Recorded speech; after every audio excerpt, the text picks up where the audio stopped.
Bonjour, dans cette vidéo nous allons voir ce que sont les fonctions polynômes du second degré. Une fonction est appelée fonction polynôme du second degré si on peut l'écrire sous la forme ax carré plus bx plus c, où a, b et c sont trois nombres réels et a non nul. La raison du A non nul supposé dans toute cette leçon, c'est que si A est nul, l'expression ax carré devient tout le temps nulle, et du coup on est toujours en présence d'une fonction bx plus c, qui en fait est une fonction affine déjà étudiée au préalable. Cette écriture-là est appelée la forme développée de la fonction f polynôme du second degré. Voyons quelques exemples de fonctions et essayons de déterminer si ce sont des fonctions polynômes du second degré. Pour la première, en plus elle est ordonnée, on a 0,5x carré moins 3x plus 2.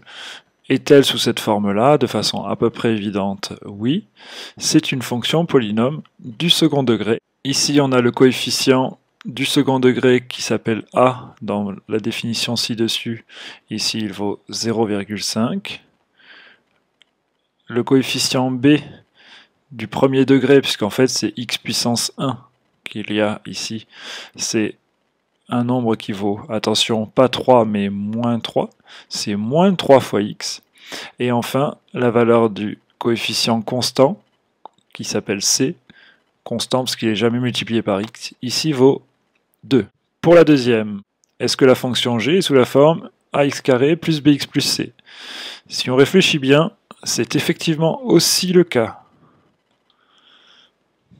Ici, le coefficient qui est devant x carré, c'est 1x carré. Il n'y a pas de x.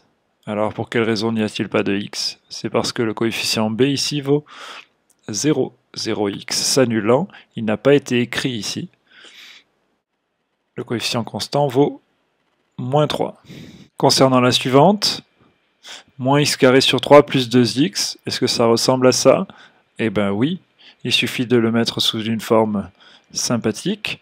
Moins x carré sur 3, en fait, c'est moins 1 tiers multiplié par x carré.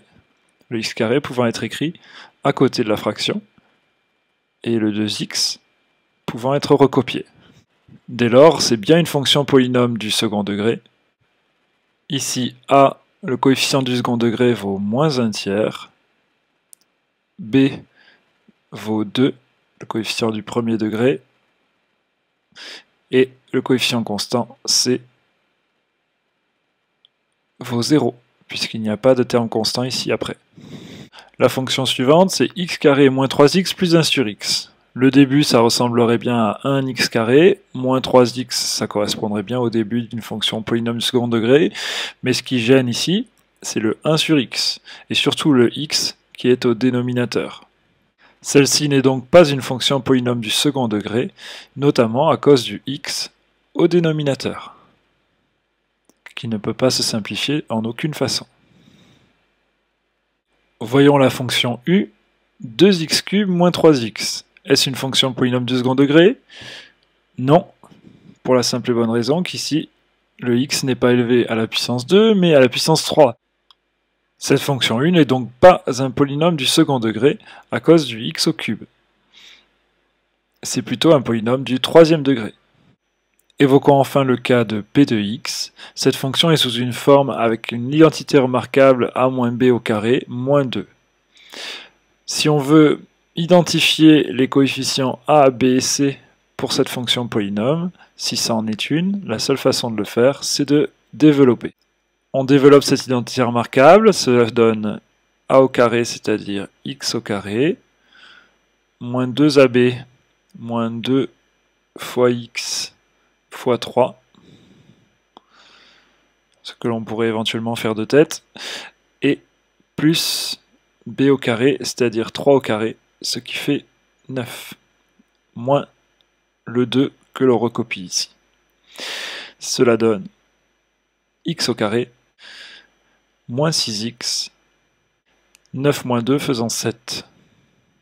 On a réussi à mettre cette fonction p sous la forme ax carré plus bx plus c, où a, b et c sont trois nombres, a différents de 0.